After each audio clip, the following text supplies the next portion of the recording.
Moja kati ya vitu ambavyo vitawasaidia sana kwenye hatua hii ambayo wamefika kwenda hatua nyingine ni kutafuta striker ambaye atakwenda kuwaofa kitu, sio striker wa kuja kujifunza. Ni ushamba, yani ni ushamba wa soka la Afrika, ni ushamba sana, ni ushamba kweli. Nitazungumza hivyo kwa sababu moja tu ya kwamba unapokuwa huna maandalizi ya kutosha ya kwenda kucheza na mpinzani wako, unawapa pressure kubwa au waliwachukulia wako. Waliwachukulia poa. Yes, kwenye kuchukuliana poa huwa ndo yale ambayo nilikuwa nazungumza mwanzo, huwa yanatokea sana. Naam, mtazamaji, tumeshuhudia siku ya jana kikosi cha Yanga kikiondoka na alama moja katika uwanja wa ugenini pale Algeria na vurugu za hapa na pale. Niko na Yasil Masudi hapa kuweza kutazama mchezo wa siku ya jana. Sehemu gani Yanga walikuwa bora zaidi na ikapelekea wao kuondoka na alama moja. Baadhi ya group stage, ratiba kupangwa, makundi kufahamika. Wako wengi waliibeza, pia wachambuzi nao waliibeza sana Yanga kusema kwamba Yanga hapo kwenye kundi la kifo.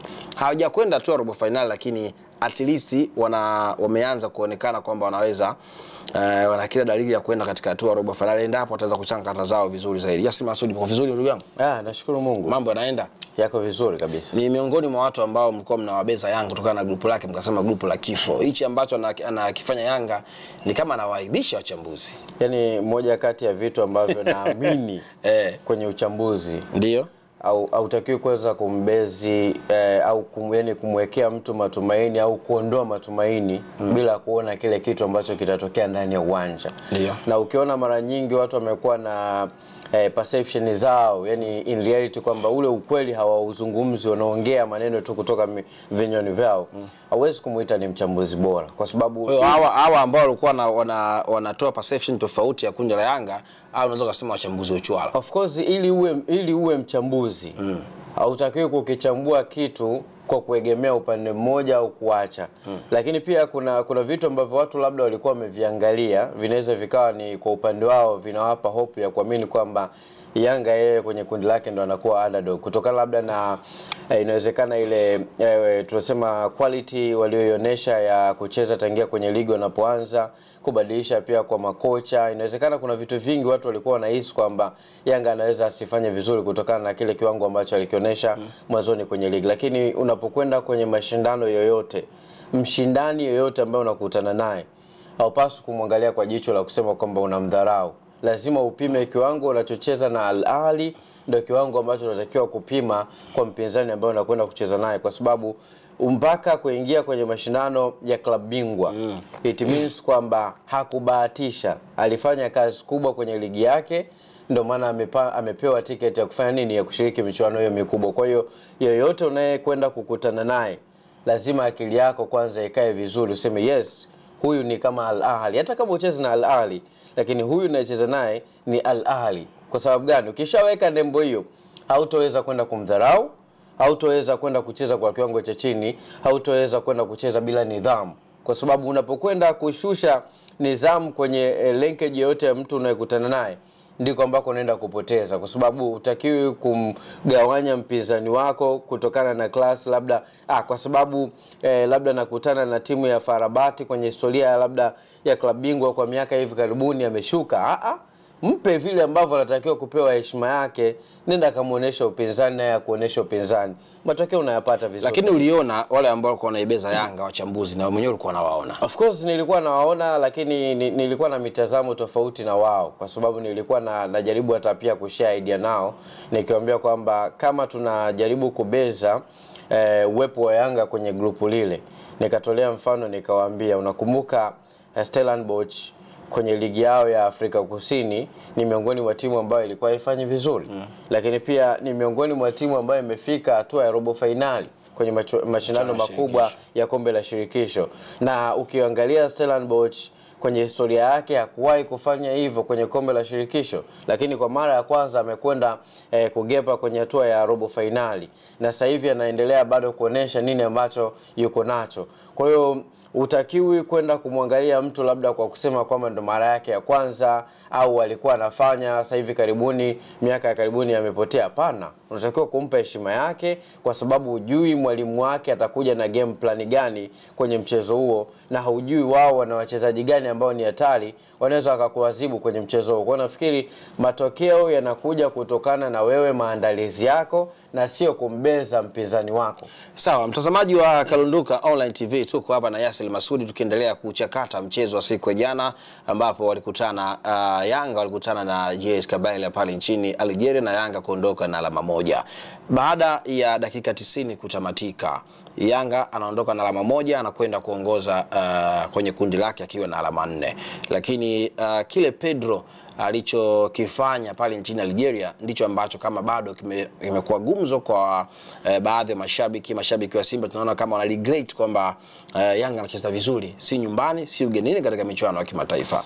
Wapi hasa Pedro anafaulu zaidi na kikosi chake cha Dar es Salaam Young African? Nafikiri kwanza nianzie mbali. Unajua, unapowazungumzia JS Kabylie kwa kule kwa Algeria, ndio mabingwa mara nyingi sana waliweza kuchukua kombe la kule ligi. Wale wamekutana kama wananchi na walivyokuwa mara nyingi hapa na wao mara nyingi kwa. Na ukizungumzia pia JS Kabylie kwao pia ni wananchi. Kwa hiyo na ndio maana ukaona wamejaa wananchi ndani ya uwanja, kwa sababu ni timu pia ambayo ni pendwa na ni timu ambayo ina historia kubwa sana kwenye soka la Algeria. Utakumbuka mwaka 1946 ndio mwanzo wa kuanzishwa kwa JS Kabylie. 1946 watoto kwa Yanga. Yes, na mshana miaka 10. Na kwa nini nazungumzia hivyo? Kizungumzia hivyo ni timu pia ambayo ilianzishwa na wana mapinduzi wa Algeria kwa ajili ya kuja kupinga kulikuwa kuna watawala wa Kifaransa ambao walikuwa wanaitwa Berbers ambao waliingia nchini Algiers wakati huo, wakawa wanaupelekea utamaduni wa Algeria kushuka na kuanzisha utamaduni waliouleta wao wa Faransa uendelee kukomaa na kushamili kwenye nchi ya Algeria. Lakini walichokifanya ni kwamba wakaanzisha timu ambayo ilikuja kupinga utamaduni wa kigeni na kurudisha utamaduni wa kwao. Mpaka mwaka 1962 walikuja kufanikiwa kuondoa utamaduni wa kigeni na kurudisha utamaduni wa kwao. Kwa hiyo unapoizungumzia JS Kabylie unazungumzia historia ya Algeria. Na kwa hiyo hawa ni mabingwa mara 3 back to back, walichukua mwaka 2000, 2001 na 2002. Walichukua kombe hili la CAF Confederation, wakati kile linaitwa hivyo, ya kombe la shirikisho, mara 3. Kwa hiyo sio mtu ambaye hana experience kwenye mashindano haya makubwa, na ni mtu ambaye amekomaa na ameshamiri kabisa kwenye mashindano. Kwa hiyo walipokuwa wanakutana siku ya jana, and then Young Africans yupo ugenini, ni kitu kingine ambacho kilienda kuongeza ugumu wa ile mechi. Na ukiangalia JS Kabylie ni moja kati ya timu ambazo zilikuwa zimepoteza mchezo wa kwanza. Kwa hiyo ilikuwa ni lazima do or die, mchezo ule lazima washinde. Yaani kwa vyovyote vile, kama wanahitaji kuchanga karata zao vizuri, wao walipaswa kushinda mchezo ule. Kwa hiyo ukiangalia kwenye kile ambacho kilitokea pale, ni kwamba walishindwa kutimiza malengo yao kutokana na ubora wa mpinzani ambaye walikutana naye siku ya jana. Nazungumzia ubora wa nini? Siku zote kwenye mentali ya football, yani kwamba akili ya mpira wa football inazungumza kwamba kama unashindwa kushinda, basi hakikisha kwamba mpinzani wako pia hakufungi wewe. Yani hiyo ndio rule namba 1. Kama huwezi kushinda, hakikisha pia unayecheza naye hakufungi wewe. Unapokuja kwenye kusema kwamba hakufungi wewe, ndio unarudi kwanza kuangalia kwenye eneo lako la defensive, uimara wake, namna gani ambavyo watakwenda kuelekea kwenye mchezo, namna gani watakuofa kwenye huo mchezo, namna gani watakuwa na akili timamu ya kuweza kuendana na pressure ya mchezo kutokana na kile ambacho kitakuwa kinatokea uwanjani. Kwa hiyo unapozungumzia mchezo wa siku ya jana, lazima uanze kuizungumzia defensive ya Young Africans. Djigui Diarra, unamzungumzia Baka, unamzungumzia Dickson Job, Mohamed Hussein na Israel Mwenda. Yani ni miongoni mwa watu ambao waliwapa shida sana washambuliaji wa JS Kabylie kwenye eneo la kujilinda, kwa sababu ya uimara ambao walikuwa nao, utulivu, lakini pia namna ya kuangalia nini ambacho wanatakiwa kufanya kwa wakati ule ambako mashambulizi yanakuja kwenye eneo lao. Lakini pia kitu ambacho Pedro Goncalves aliweza kuwawini na aliweza kuwa imara na kuifanya Young Africans iweze kuwa comfortable kucheza total football, ni kwamba alijua namna ya kuweza kuwanyima uhuru wapinzani wake kwenye eneo lolote la kiwanja, na maanisha wakiwa pembeni, na maanisha wakiwa katikati ya uwanja, hata kwenye eneo lao la kuanzisha mashambulizi. Aliwanyima uhuru kwa kuwaingizia viungo ambao ni wasumbufu, ambao hawawezi kukuachia wewe kwa namna moja ama nyingine space ya kufanya jambo tofauti. Unamzungumzia mtu kama Duka Oga Abuya, fantastic deeply defensive midfielder kwa sasa kwa Tanzania. Unaweza ukasema ni miongoni mwa wachezaji ambao wana performance ya hali ya juu, wanafanya kazi yao kwenye ule ubora ambao unatakiwa.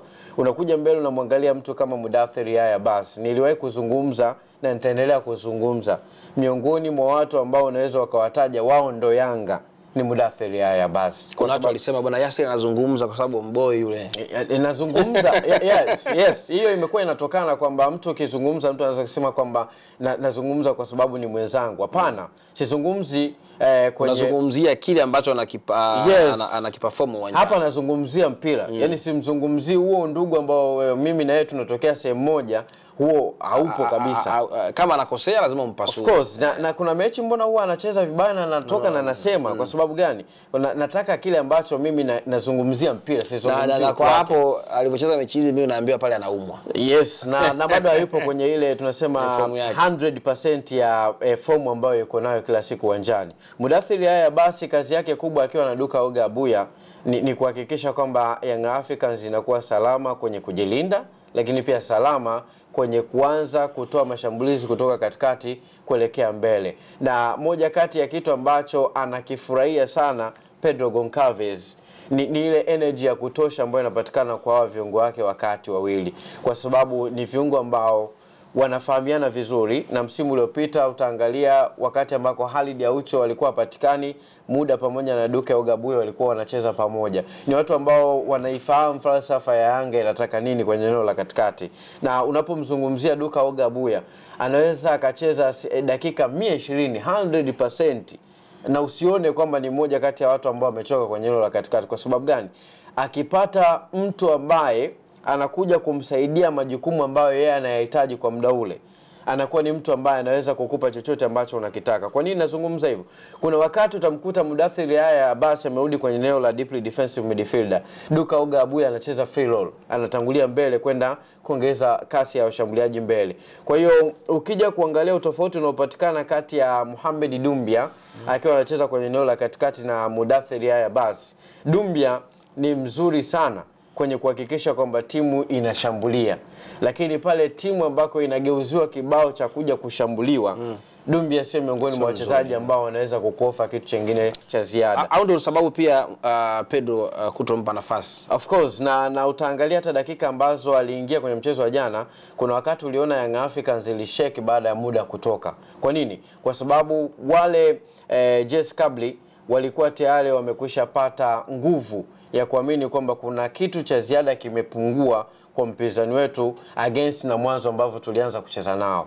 Kwa hiyo ndio maana wakaanza kupush taratibu kuhakikisha kwamba kwa namna moja ama nyingine wanafika kwenye eneo la Young Africans. Lakini uimara wa safu ya ulinzi wa Young Africans kwa siku ya jana ndio ambao unaweza ukasema kwamba uliamua matokeo ya mchezo yabaki kuwa vile ambavyo vurugu ambazo zimetokea baada ya mchezo kumalizika. Lucha sana vyupa. Hii inaashiria kwamba ubora wa Young African ndio unapelekea yale yote.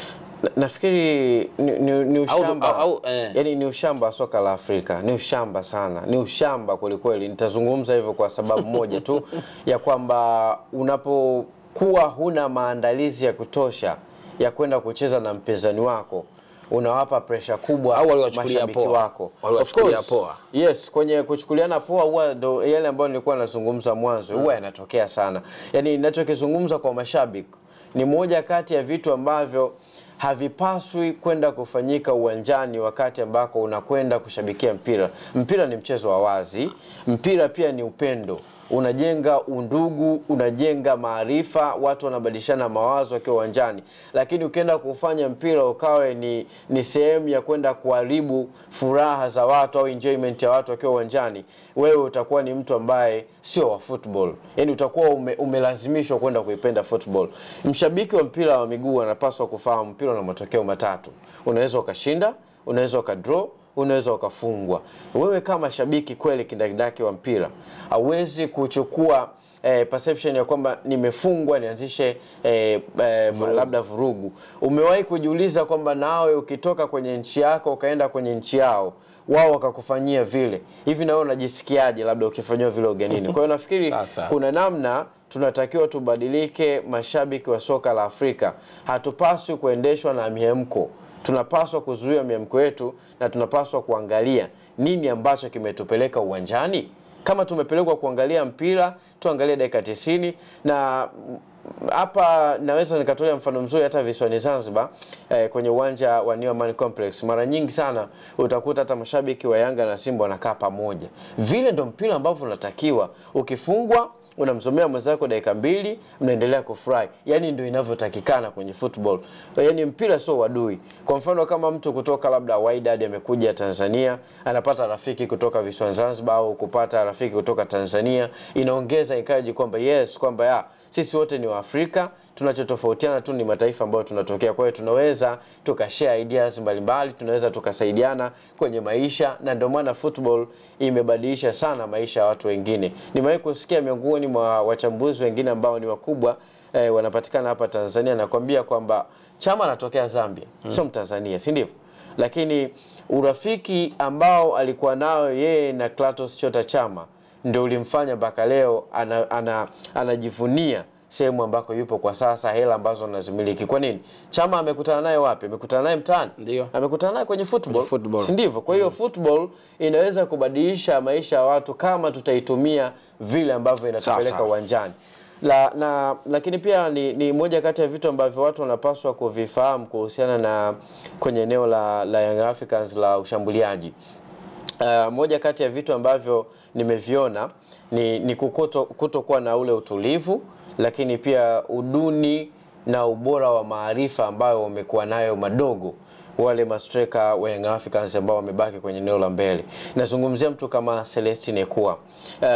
Moja kati ya wachezaji ambao ni viungo wa shambuliaji ambao wako vizuri, wako kwenye wakati mzuri sana. Ana kasi lakini pia ana nguvu.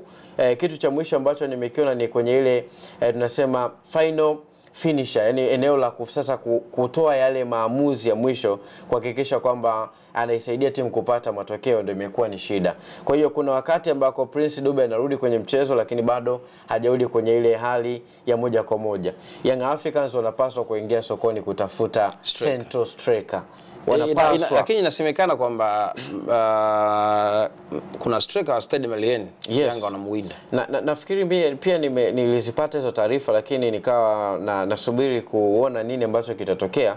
Na moja kati ya vitu ambavyo vitawasaidia sana kwenye hatua hii ambao wamefika kwenda hatua nyingine ni kutafuta striker ambaye atakwenda kuwaofa kitu, sio striker wa kuja kujifunza.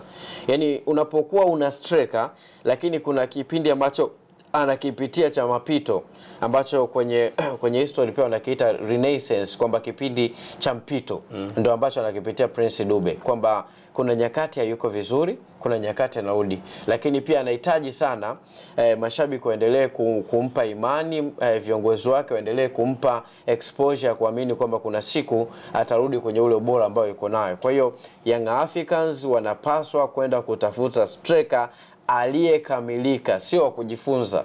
Narudia tena hapa, striker aliyekamilika kuja kuwapa kile ambacho wanakihitaji kwenda kwenye hatua inayofuata. Sawa, huyo ni Yasri akiweza kuzungumza hapo kwamba Young African watafute striker aliyekamilika kwa ajili endapo watafuzu kwenda hatua ya robo final. Mimi ni Geoffrey Moses Kalunduka na hii ni Kalunduka Online TV. Umepata vitu vingi sana kutokea kwa Yasir Masudi hapa. Lakini dondosha comment yako hapo, lakini pia tufuatilie Instagram pale, andika Geoffrey Kalunduka, mambo yanakuwa mazuri kabisa.